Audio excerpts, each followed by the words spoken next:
Hi, I'm Jen, the Holistic Health Boss, your functional diagnostic health practitioner and expert. And this week I want to plead with you, if you are counting calories, please stop, and I am going to share with you exactly why you should.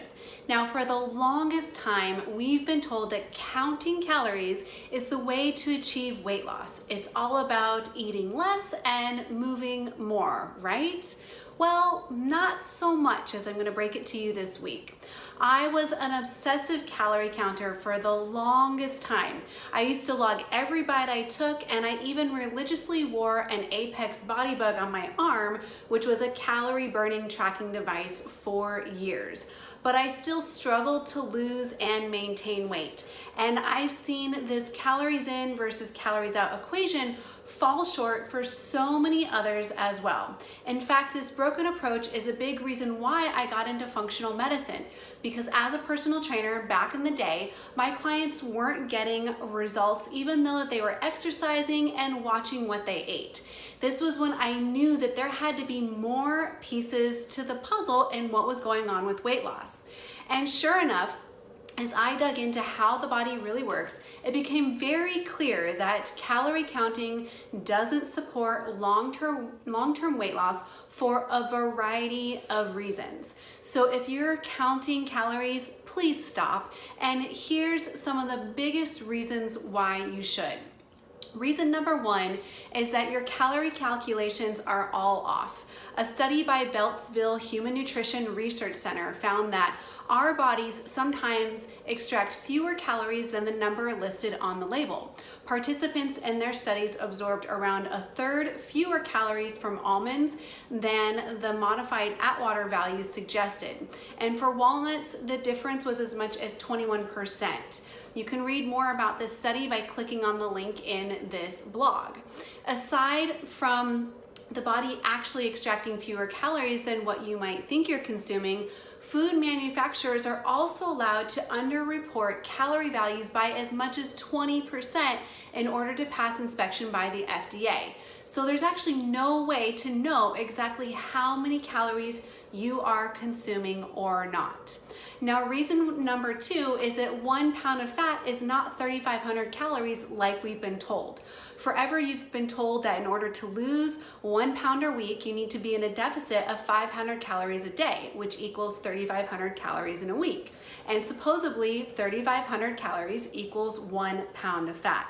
Now, researcher Dr. Zoe Harcum eloquently debunks this myth in her research, where she shows that 1 pound of fat actually does not equal 3,500 calories, but in fact, it can range anywhere from 2,800 to 3,700 calories in comparison.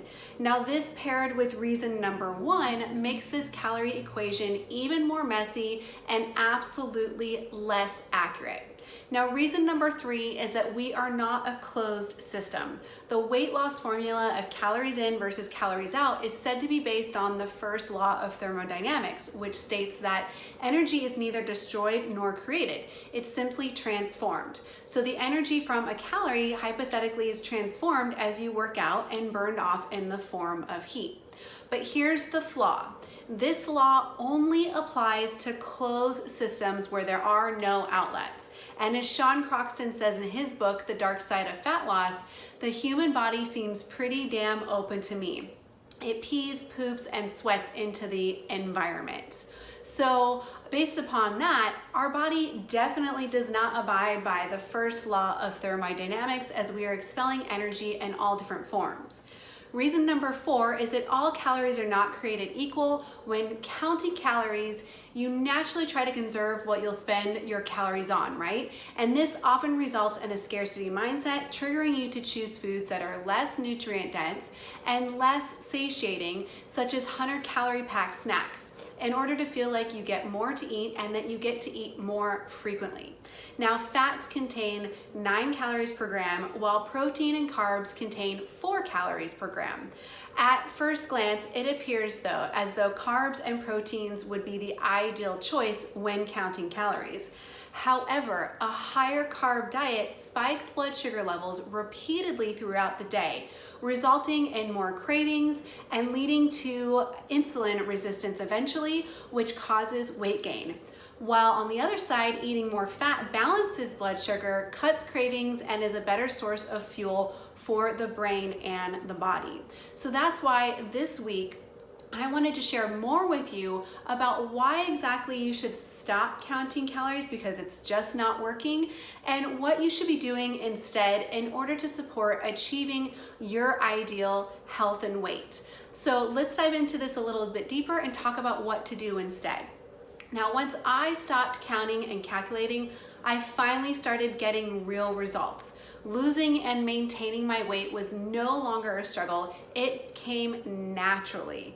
Instead of counting calories, I started eating foods that were right for my body so that it could function at its potential and be the natural fat burning machine that it was meant to be.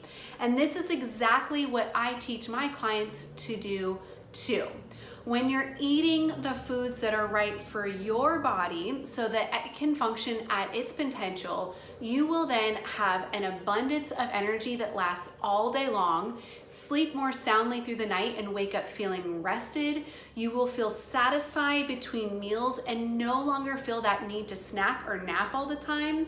And you will also support hormone balance, detoxification, and other bodily functions, all of which support the body's ability to easily lose or maintain weight. So you might be wondering, well, how do I know what foods are right for my body? And this is where you want to tap into your body's natural intuition. The first step is to finding what foods are right for your body is paying attention to how food makes you feel. And there is a difference between eating healthy and eating right for your body. Eating right for your body will incorporate healthy foods, but not every healthy food is going to be right for your body. So next, you want to aim to eat foods that make you feel all good all around. The foods that keep you feeling full for extended periods of time, that give you energy, and that don't leave you feeling bloated, anxious, or tired. Now these foods tend to be whole, organic, vegetables, proteins, and fats that don't come in a bag, box, can, or 100-calorie pack. And you always want to eat with intention. Before you take a bite, grab something on the go, or sit down to prepare a meal, consider how you want to feel and if the food you're about to eat is in alignment with that feeling or not.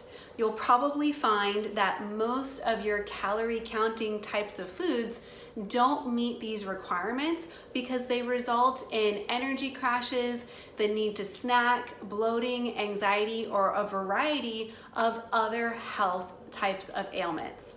Now, these simple steps will help you to find the foods that balance your blood sugar and boost your metabolism in order to support weight loss or weight maintenance if that's what you're striving for. As a recovered calorie counter for over 6 years, I can tell you this more mindful approach to eating is much more sustainable and produces long-lasting results, so you'll never have to get back on that calorie counting roller coaster ride ever again.